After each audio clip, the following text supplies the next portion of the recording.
Bueno, vamos a terminar prácticamente nuestro programa con cuestiones que tienen que ver con el sector agropecuario, pero que tienen que ver también con la cuestión de los tributos. Mucho se habla del tema retención, el tema impositivo, impuesto a las ganancias. También ahora hay alguna información allí respecto a las deudas de las pymes con la AFIP. Está en línea Marcelo Rodríguez, es contador, es tributarista, un hombre que sabe mucho de esto. Marcelo, buen día, ¿cómo estás? Hola Horacio, ¿cómo te va? Gusto saludarte, gracias por el llamado. El gusto es mío, bueno, queriendo conversar un poco contigo, qué está pasando en el mundo de los tributos, que cada vez más se habla aquí en el tema económico de lo que le está pasando a los sectores productivos y comerciales de la Argentina. Mira Horacio, yo lo plantearía en estos términos. Yo creo que el tema es más allá de los tributos. Yo creo que el Estado tiene un gravísimo problema de recursos.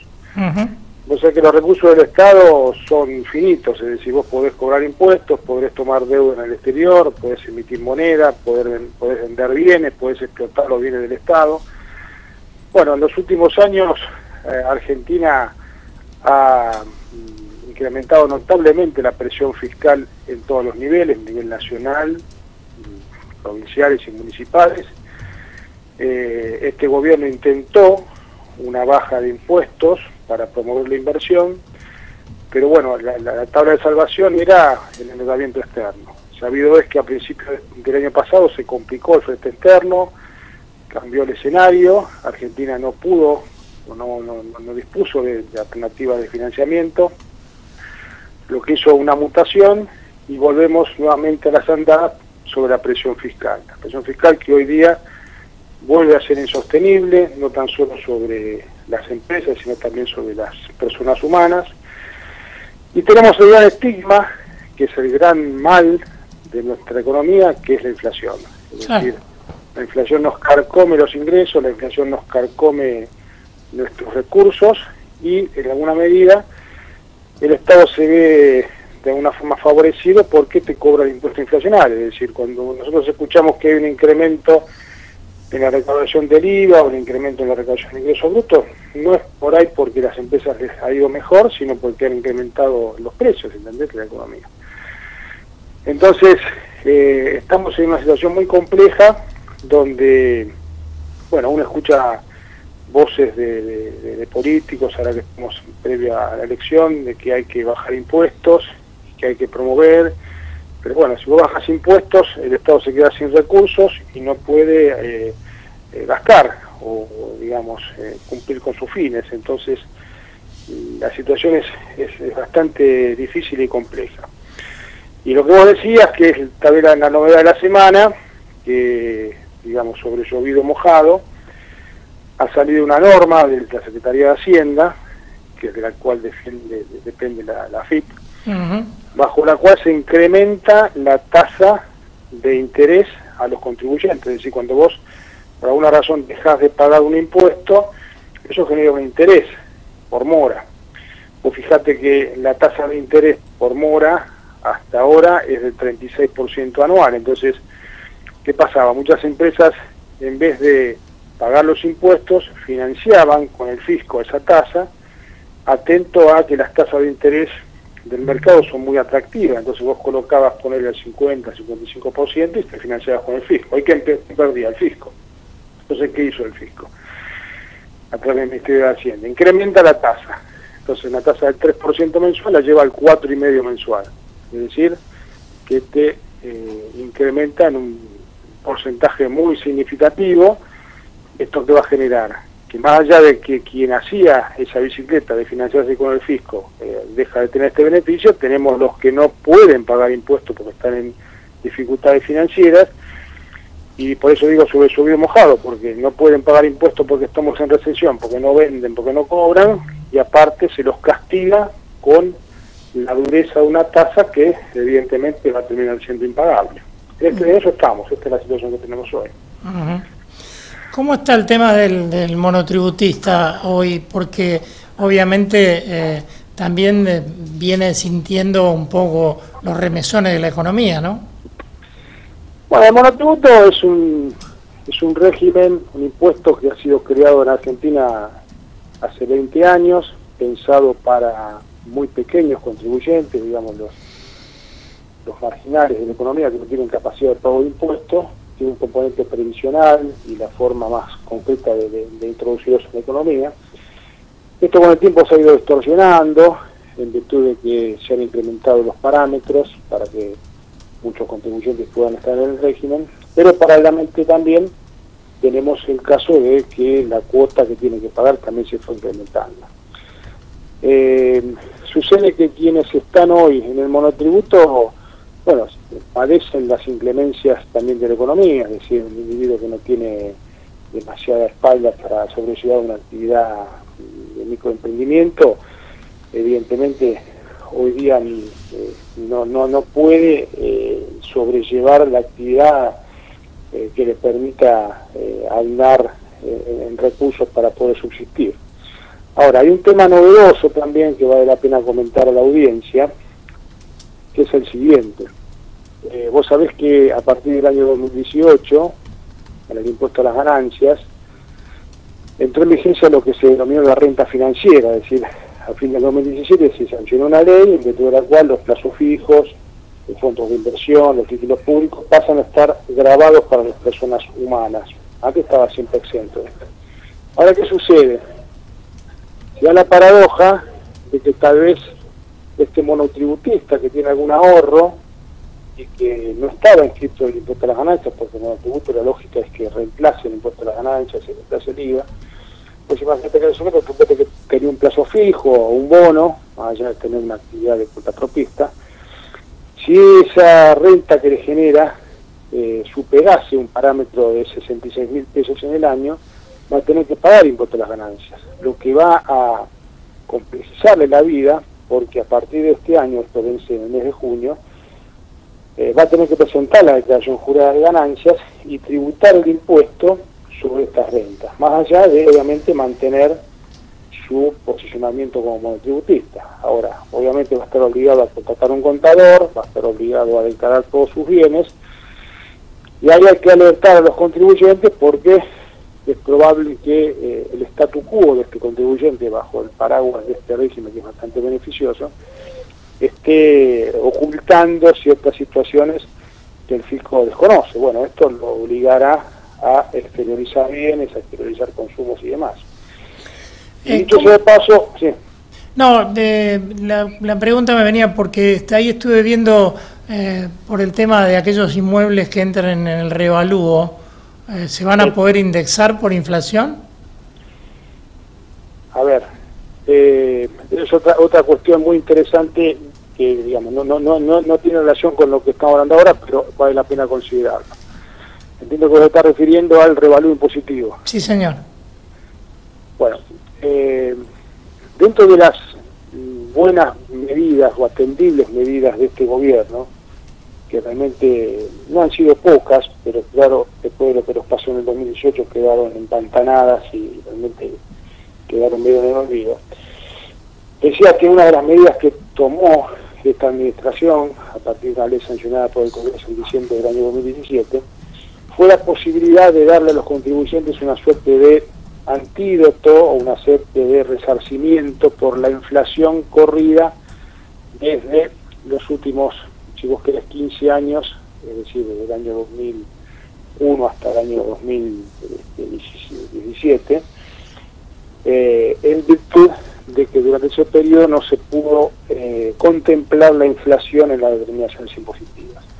Entonces el parche que se le da al contribuyente es la posibilidad de que se puedan reevaluar ciertos bienes de su patrimonio, ya sea bienes muebles, inmuebles, acciones, intangibles y demás, se pueden reevaluar pagando un impuesto, siempre y cuando estuvieran en existencia a diciembre del año 2017, y ese valor así reevaluado después va a poder ser descontado impositivamente vía amortización durante 5 años. Esto es, comprar hoy día pagando un impuesto la posibilidad de deducir mayores amortizaciones en el futuro. Vos imaginate que el incremento de la tasa de amortización, esto es muy técnico pero voy a tratar de hacerlo lo más claro posible, el incremento de la cuota de amortización que yo descuento para pagar menos impuestos, para el año 2018 se habrá incrementado en un 50%, porque eso fue la tasa de inflación sobre la cual tenemos que tomar el parámetro. Es decir, que si un individuo históricamente podía descontar una amortización como gasto de 100.000, hoy puede descontar de 150.000, es decir, que va a tener un beneficio efectivo del 30% de esos 50.000 pesos que, digamos, paga de menos. Esto está venciendo, este impuesto especial está venciendo el 28 de febrero para que esas empresas que cierren balance en diciembre. Y este impuesto se puede pagar hasta en 12 cuotas, es decir, que yo financio este impuesto que me sirve para comprar la mayor deducción a futuro, y ya cuando presento la declaración jurada en el mes de mayo ya puedo descontar el 20% de este beneficio para 5 años. Y la ventaja es que este monto se va actualizando por inflación por los próximos 5 años. Yo creo que es algo muy interesante, muy importante. Realmente en la retina del contribuyente lamentablemente ha desaparecido. Pues imagínate cuando salió originariamente la ley, esto vencía en agosto del año 2018, pero dejó de ser prioritario, se fue postergando, finalmente ahora vence a fin de mes. Para las empresas es esto. Marcelo, bueno, ahora entro un poquito más tarde porque te estaba escuchando y había algo en lo primero que estuvimos comentando al comienzo de la nota, hablando de las deudas y la presión tributaria de la Argentina. Se están dando casos de empresas que no están pudiendo pagarle ni el sueldo a sus empleados, ni tampoco lo que deben o lo que deudan a la AFIP. Hay algunos casos de empresas que están decidiendo pagarle a sus empleados, pero ahora, desde el 12 de enero, sabemos que los sueldos son embargables también. Entonces, yo te hago una consulta. Primero, hay una empresa que no está pudiendo abrir una cuenta para sueldos para sus empleados inembargables porque tiene una deuda muy grande con la AFIP por esto. Bueno, quería saber que si esto es así, si no se tiene, no se contempla a las personas que tienen que cobrar cuando una empresa tiene la intención de pagarles.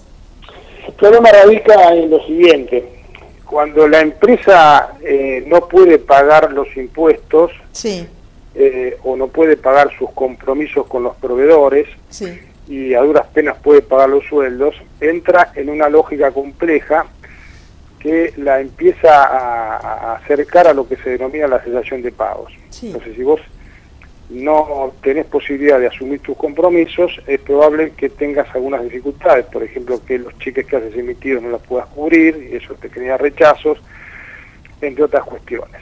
Evidentemente, esta situación dispara normas jurídicas que no se contempla o no tienen contemplación de la especial situación tan compleja de nuestra economía. Entonces, si a vos te rebotan 3, 4, 5, 6 cheques de tu banco, el banco te cierra la cuenta y no podés abrir otra cuenta. Entonces, como no podés abrir una cuenta, no podés abrir la cuenta sueldo vinculada para transferir al empleado. Esto es una concatenación de situaciones no deseables en una economía que está hoy padeciendo las inclemencias de, bueno, yo no sé a qué atribuirle la culpa, ¿viste? Unos dirán que fue lo anterior, otros dirán que no, lo coyuntural.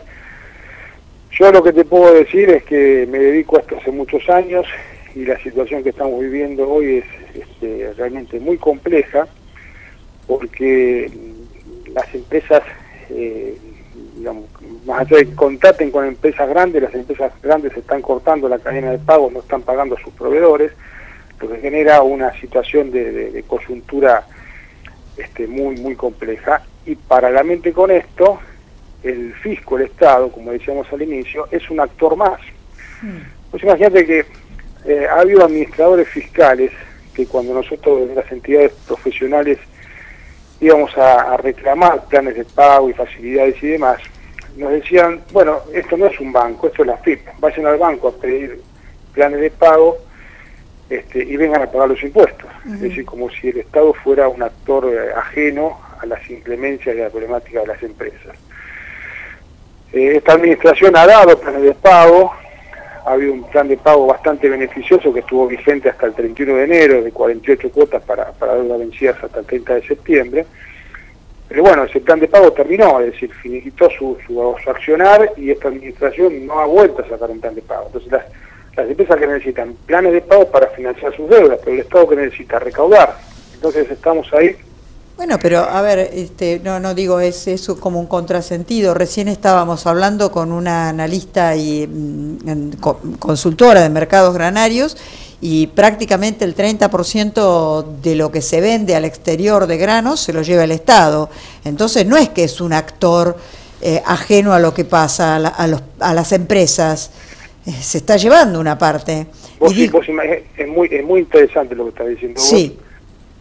Y muy oportuno. Y muy doloroso también, porque bueno... ¿Sabés lo que pasa? Sí. Lo que pasa?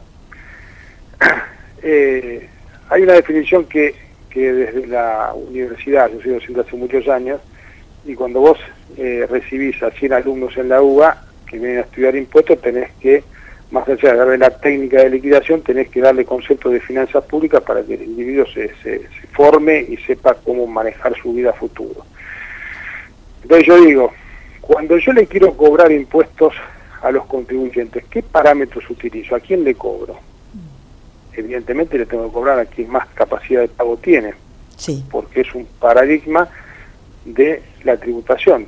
Quienes más tienen, quienes más recursos generan, más deben, abastecer a las arcas del Estado para que el Estado pueda cumplir sus fines. Ahora, evidentemente la lógica de esta modificación que se dio este año, este gobierno dijo vamos a sacarle las retenciones a las exportaciones porque es un impuesto nocivo, porque es un impuesto que está castigando a aquel que se está esforzando para generar recursos por el país, a la producción. Lo hicieron, pero claro, cuando nos quedamos sin recursos genuinos por otros tributos, o por la inflación, o porque no pudimos pedirle plata al exterior, se mutó esto y se empezó a cobrarle impuestos nuevamente a las exportaciones, y no tan solo, fíjate, las exportaciones de bienes, como ser granos, petróleo y demás, sino a las exportaciones de servicios. Hoy quien exporta un servicio, es decir, un individuo que es un idóneo en sistemas, un idóneo en ciencias médicas, un idóneo en contabilidad, en lo que sea, y brinda un servicio en el país para que sea utilizado en el exterior, tiene que pagar un impuesto adicional, que es un arancel del 12%, por la exportación que realiza al exterior. Es decir, ¿está bien que se le cobre a este sujeto? No, desde el punto de vista económico está muy mal, porque no le genera incentivos a este individuo, le genera divisas al país para que se siga perfeccionando, pero ¿qué pasa? Si no le cobramos a este individuo, ¿a quién le cobramos? Entonces el Estado dice, bueno, esta es una oportunidad porque este sujeto tuvo una devaluación del 18 al 36, en consecuencia tiene capacidad de pago, y por eso lo estamos cobrando, ¿entendés? Es un tema de analizar quiénes tienen hoy día mayor capacidad, y esa definición de la capacidad contributiva no es una definición de quantum, sino que es una definición política. Es decir, es una decisión política que trae consecuencias y el Estado asume las consecuencias sobre eso. Otra cuestión adicional. Vos imaginate que esta semana también surgió en los medios otra cuestión que motivó que me han llamado otros medios para consultar. Sí. Un jubilado que tiene una jubilación y una pensión. Sí. Tiene una jubilación porque, bueno, ha trabajado y tiene una jubilación, una mujer, y tiene la pensión de su marido. Hasta el año pasado el ANSES, cuando le liquidaba el impuesto a las ganancias, hacía dos liquidaciones paralelas, es decir, independientes, con lo cual era probable que no pagara impuesto a las ganancias. A partir de este año el fisco se da cuenta de esto y dice, no, esto está mal, que realmente estaba mal. ¿Por qué? Porque si es el mismo empleador, y aunque no lo fuera, se tiene que unificar la liquidación y sumar todos los ingresos. Y como estamos en alícuotas progresivas, bueno, inexorablemente este sujeto pasa a pagar impuesto a las ganancias cuando no pagaba. Sí, sí. ¿Esto está bien o está mal? Desde el principio de la igualdad está bien.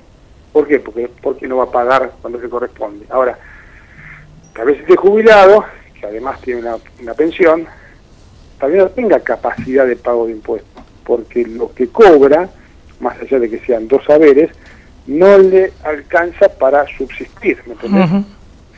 tenemos una distorsión sobre a quién le estamos cobrando sus impuestos también. Marcelo, ¿qué te parece si te invitamos y te venís un día a nuestra edición de Agroindustriales en la semana y seguimos abordando este tema, que va a ser un tema muy recurrente durante este año? Así que te despedimos, se nos termina el programa.